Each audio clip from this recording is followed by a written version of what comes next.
What's up, Justin?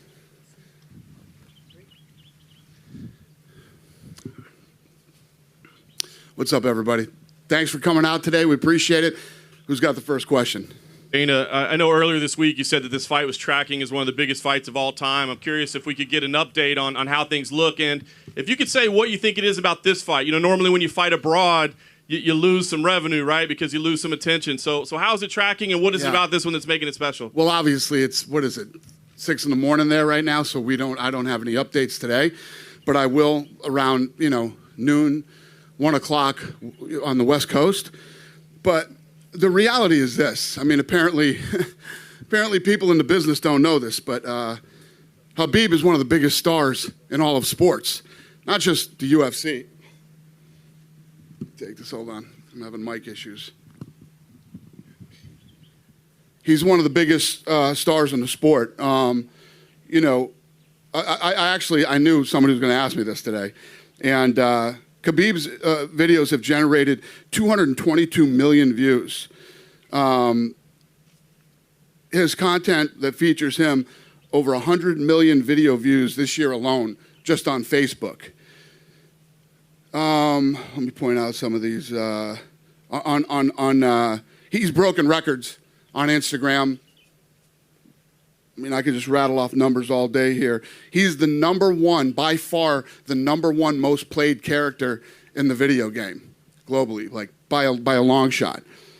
And the numbers just go on and on. I could go on for days, but the kid's broke a lot of records. And what makes this fight so big is that people believe that this kid has the style to beat him.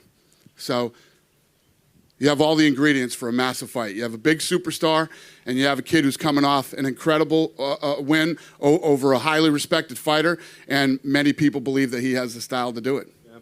And Dana, can I ask you as a promoter, I mean, is there anything exciting, refreshing, fun about a fight of this magnitude that isn't about guys that hate each other? It's not about, bad blood or rivalry. It's just the two baddest dudes on the planet getting ready to get in there. Yeah, I mean, this is these come together every once in a while. It's not one of these fights where these two need to scream at each other and do all this stuff. People know who both of these guys are. They know what they're both capable of, and that's why this fight is so big. Right now, this thing yesterday when I had done some media yesterday, this thing was by far tracking to be the biggest fight we've ever done. Now, as we get into, Thursday and Friday and pre-buys and things like that start to come in, I don't know. We'll see. But that's a damn good place to start on Monday and Tuesday. I'll take it. Khabib, I wanted to ask you, as Dana said, you're a big global superstar.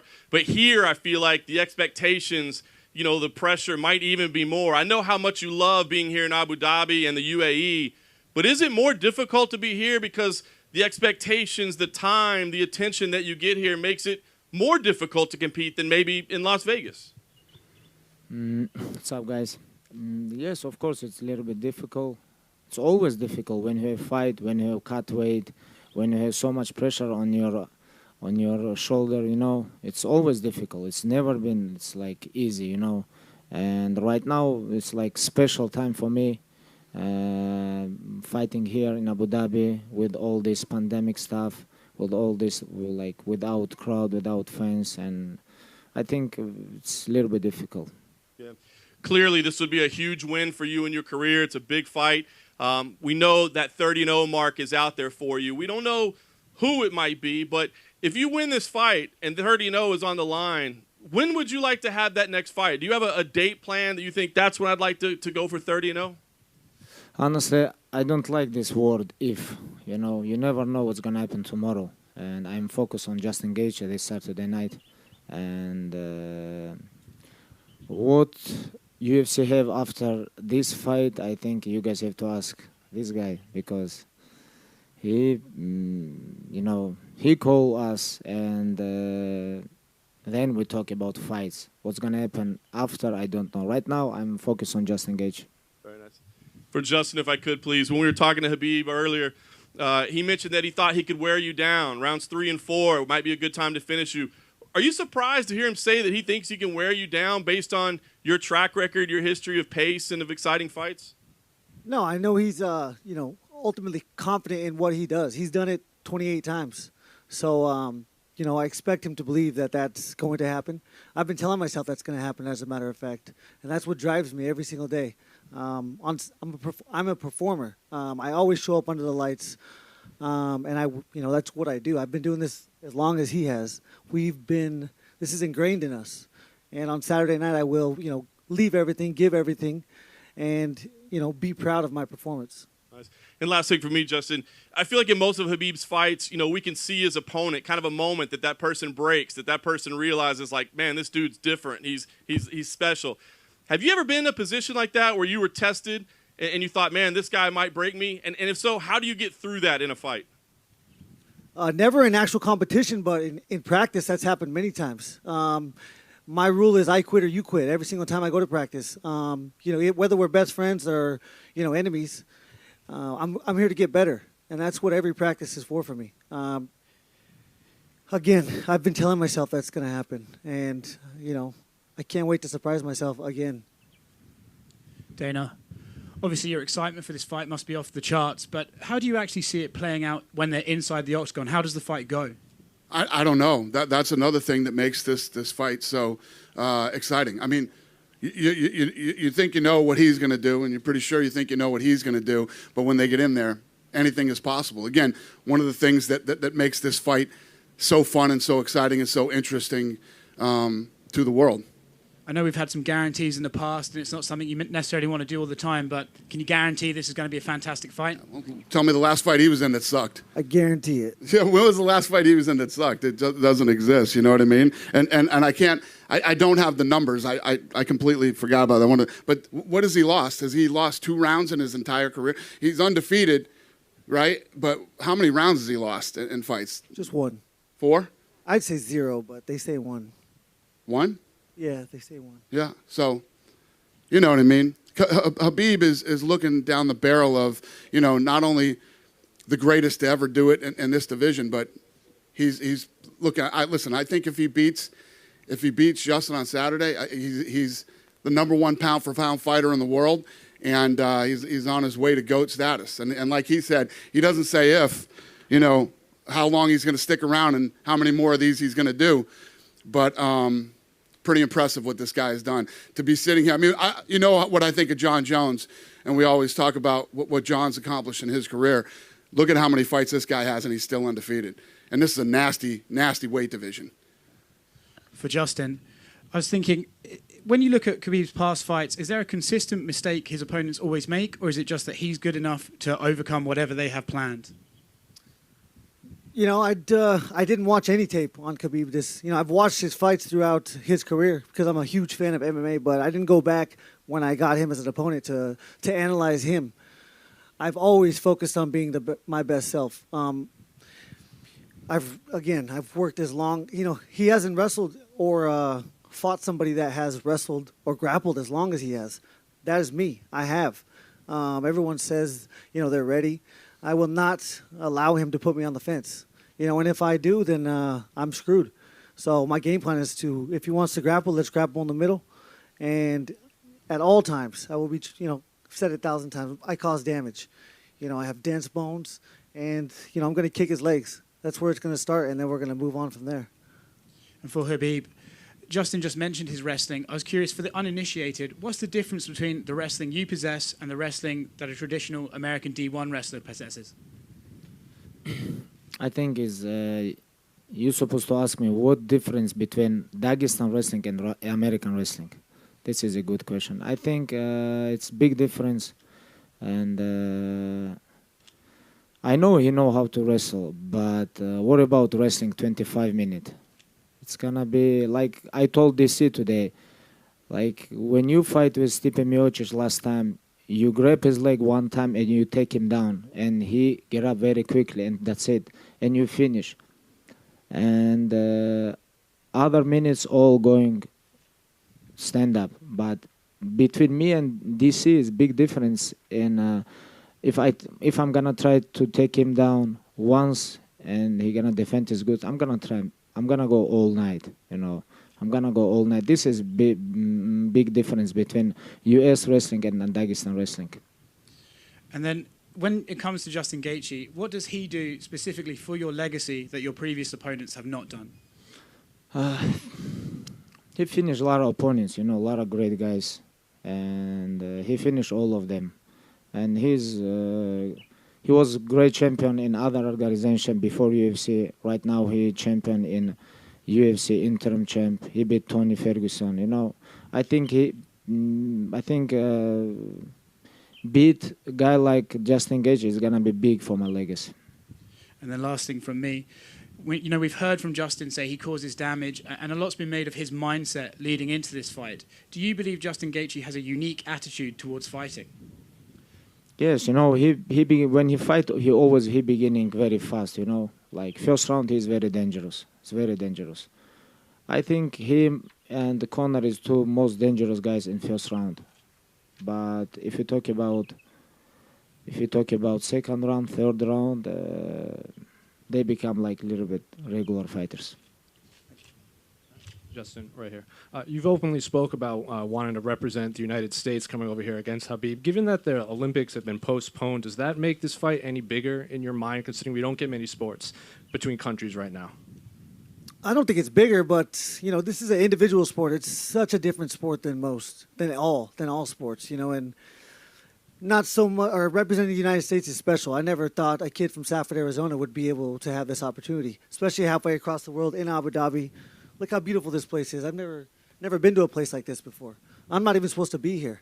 This is supposed to be Tony Ferguson. Thank God I got that opportunity, and I took it from him. I took his soul, and now again, I perform. When I'm under those lights, it's just what I do. It's ingrained in both of us. We will both go out there and we will fight for our lives. It's who we are. So yeah, this is huge for me, huge for my family, huge for my country, huge for the small town of Safford, Arizona. I'm so proud of that. Same question for Khabib. Does it mean anything to be representing a country with no Olympics right now, or do you just view it as an individual sport between competitors? I think, like, for me, it's nothing changed, For me, it's nothing changed. My opponent is a very tough guy. He know how to wrestle, he know how to kick, he know how to punch, He's like completely MMA fighter, and he's interim champ, very big name. Like, I never think about, like, when I fight with someone, I fight with all his country. I think for fans, maybe. For fans, it's going to be like this, maybe. And then you've obviously faced a lot of great strikers in the past, like Edson Barboza, Dustin Poirier, Conor McGregor. How does Justin's striking compare to those, considering most of the narrative is between wrestling? What do you make of his striking? I think he have dynamite on his hands. Very good kick. He have very good kick. Like, they all good. They all good when they stand up. But when I grab them, it's changed a little bit, And I think more than Dustin and Conor and other guys, he know how to wrestle. It's gonna be a little bit hard, but I prepare myself to try to take him down 100 times. It's gonna be very interesting Saturday night. And then same question for Justin. What do you make of Khabib's striking? We don't see a lot of it. I know you said you don't watch tapes, but given the fights that you have seen of his, does his striking compare to anyone else you've Be careful with my jab, brother. I have good jab. He has a lot of good things. Everything's unorthodox, and at different times. Everything in there is timing. Timing and space is the most important factors when you're in a fight. And I believe, he's world-class in that regard. Doesn't sound like he's planning on striking much. He said 25 minutes on the ground. So, we'll see how much of that we see. Justin Gaethje right here. Justin, we saw on the embedded that you were able to bring your parents over to Abu Dhabi. I mean, that's a long flight. This is a whole big trip. Just, I guess, mentally, what difference does it make having them here physically with you? My parents have never been flown international. They got to fly business class. They've never flown business class. My dad retired a little bit over a year ago. He worked 37 years in a copper mine. My mom is still in the, she's going to retire after if this fight starts, if that bell rings at the beginning, then I will secure that she will retire after this fight. And she's been there for, I think, 35 years. They've never had a chance to fly international. Every piece of money they had, it went into me. and my brother and my sister giving me the opportunities. You know, we're 2 hours from any city. Going school clothes shopping was a vacation for us. We would get up and we would go to wrestling tournaments. We had to drive 2-3 hours. Sometimes we had to stay the night, and they financially took, you know, hits every single time that we did that. And you know, nothing is better on earth than being able to repay that. And that's you know, for them to be here, it doesn't. When I step in that octagon, nothing matters. They're not there. My coach Trevor Whitman is there. That's the only voice that I could hear. And that's all that matters to me, but I'm very happy that they get to experience this. Habib, at an event that honored your father, you spoke to the public and you said how important it was to be a great role model outside of competition. Outside of MMA, what are you most proud of that you've been able to contribute as you become a bigger celebrity and a star? It's a lot of things. It's like most important thing for me is like stay close with your family, with your friends, with your close people. It's like because like famous, money, today you champion, tomorrow everything can change, you know, and you never know what's gonna happen. Like most important thing for me, it's family. You know, I'm so proud of about these things because I think I was a good kid for my parents. On that note, a lot of people were touched by the piece done by UFC on BT Sport, animated, telling the story of you and your father. Just can you give us your thoughts on just that video? It's a great video. It's a great video. A lot of people send me this video, you know. It's a great video. I really like this. Dana, my last one for you. Before we were used to, you know, the big fight, it has to happen in Las Vegas. It's just how it's always been done. As you got a star like Georges St-Pierre, you made it clear that he does that great business in Canada, that's where you're going to keep him. We know you signed a great deal with Abu Dhabi. Is Habib a guy that you would strictly keep on this side of the world, or do you see him going back to Vegas in the future? Well, the deal that we signed with Abu Dhabi was over the next 5 years, 5 fights in 5 years. And then the pandemic hit, and, you know, we were looking for a place to go, and thank God we ended up here. But no, these fights can happen. If the world comes back to normal, these fights can happen anywhere. Like I say, I'm just looking at Saturday. I don't know what's going to happen in the United States and the rest of the world going into 2021. But I'm hoping, you know, we can get back to normal soon and start traveling around and having fans back. Would you say, you know, we're used to the world tour and things like that. Obviously, that's impossible right now. But would this fight have been one that maybe you take these guys around the world to build up the fight? I don't know. I mean, listen, this thing, if you look at, we've been going like this through the whole pandemic. Our numbers continue to rise, and we've been super successful throughout this thing. I mean, I was just looking at this thing, too. UFC 254 total impressions is 23 billion. So when you start talking about, well, how is this such a big fight? And it's just, the world is not the same as it was 8 months ago. Everything is completely different now. And, you know, this is a massive fight that didn't even need a world tour to pull 23 billion impressions. It's questions for Justin Gaethje. A couple of weeks ago, Ali came on the Schmo Zone podcast and talked about a time that you helped Habib cut weight a couple of years ago for a UFC fight. Is there anything you learned in those intimate moments leading up to this moment that you have here to get the championship crown? Listen, I've been cutting weight my whole life. He's been cutting weight his whole life. There's nothing fun about it. So if I'm around and you're struggling, then I'm going to lend a helping hand. It doesn't matter who you are. I just happened to be in the situation at the time, and it's who I am. It's, you know, nothing more than that. I didn't go into the situation to learn about him or about his, you know, mindset. I was there to help, you know, because he needed some help at the time, just in that 1 minute. It's questions for Habib. You want to be known as the greatest of all time, or one of the greatest of all times. You have a lot of respect for the Mike Tysons, the Muhammad Alis. What is there left in your career if you beat Justin Gaethje to prove for you to be in that conversation? Like Muhammad Ali, he's on different level. I think it's like Mike Tyson is almost same level, but like personality, Muhammad Ali is like different level, you know.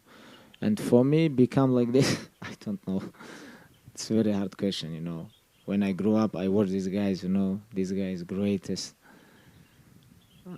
I don't know I can ever become close to these people. I didn't have like this goal, you know. I just want to win every my fights, and we'll see. We'll see on future, because I'm not finished yet. Everything what I have. Dana, how you doing, mate? It's been an incredible 5 weeks here on Fight Island, and it's something I'm going to remember for the rest of my life. But I'm curious to know what the feeling is for you as we stand here on the beach, commencing one of the most epic events in possibly one of the most challenging times of our existence. Yeah, it's a great question. Yeah, I feel the same way I think that most of you do. I've said it many times. This was without a doubt the most challenging year of my career. And that's saying a lot if you consider where we came from the beginning when me and the Fertittas got involved in this thing. But it's also been one of the most rewarding. I think that for all of us, you know, my staff, the fighters, the media, and everyone else involved, this is one of the coolest things that we've ever done. And I'll never forget it. Yeah, I'll never forget it. I ain't gonna lie, I'm ready to get home. You know, it's gonna be good to get home, but this has been incredible. And if you got to be locked up in a bubble, this is the bubble you want to be in right here. So, yeah. Can I also ask you what your personal highlight has been outside of the fights? Yeah, I think the entire experience. I don't think you can go anywhere in the world where you're gonna get this kind of service, attention to detail. The people here have been, you know, when you think about the people that are all working here and taking care of us in this bubble, they've been here for a long time. They've been away from their families way longer than we have. And this is their second stint here after the first Fight Island. So the attitude of the people here, and it's just, there isn't a bad experience through this entire thing, man. And if you need something or something's not right, these people take care of you. This is hospitality to another level, and I can't thank them all enough. It's been an amazing experience. Awesome. Thank you for the opportunity as well. Thank you. Khabib, you're a man of loyalty, a man of passion, and a man of dignity. But what are some of the other things that you want people to remember you for when you retire from the sport of mixed martial arts?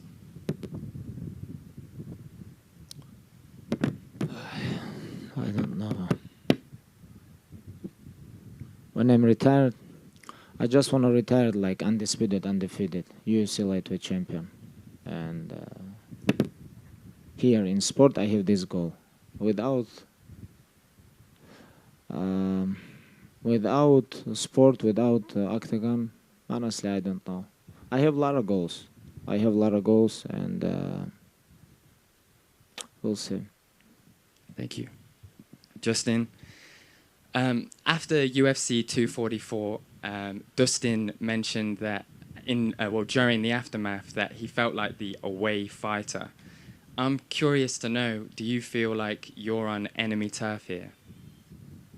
You go back a couple years ago, I think I said I wanted to go to Brazil and fight their best. I wanted to go to Ireland and fight their best, and I wanted to come to Russia and fight Khabib. That's the chaos. They don't wish they wish ill on you. They don't necessarily want you to die or anything, but that hostility is what I thrive in, and I can't wait for there to be people back up. If there was 100,000 people in there wanting me to die, it would be fantastic. It would be such a great feeling.